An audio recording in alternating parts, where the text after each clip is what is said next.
Don Boss conseille à Max Verstappen d'aller chez Mercedes. Ford ne sera pas là en 2025. Enfin, ils seront là, mais ils seront pas au niveau, quoi, selon lui. Ford ne va pas tenir ses promesses. À l'heure actuelle, ils n'ont pas assez de puissance, a déclaré Don Boss.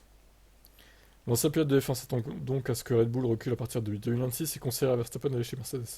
En tant que constructeur, ils ont un avantage sur un pilote privé. L'équipe peut avoir un plafond budgétaire, mais Daimler peut injecter autant de millions dans ses modèles et ses moteurs qu'il le souhaite. Tu veux donc faire partie d'une équipe d'usine? Tu dis peut-être avec Ford, ce sera le top.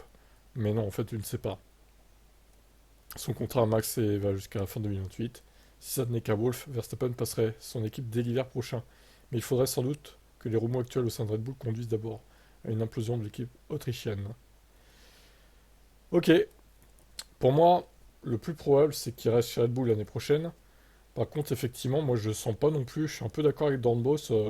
Je pense que Red Bull en 2026 ça va s'effondrer. Alors je dis pas qu'ils seront derniers non plus, hein, loin de là, mais ça jouera pas la win à toutes les courses, quoi, je veux dire. Pour moi, ça sera ça.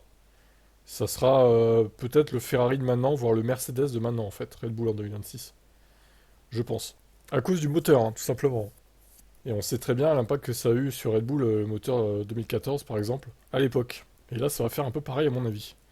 Donc, à lui de voir, hein, Verstappen de décider. Je pense qu'il est pas idiot. Il sait, comme nous, ce qui va se passer en 2026. Enfin, il sait pas, non, mais il a quelques indices, on va dire. Et en plus, lui, il est dans les coulisses de Red Bull. Il peut très bien savoir où ça en est, le projet moteur 2026, pour le coup. Bon, à voir.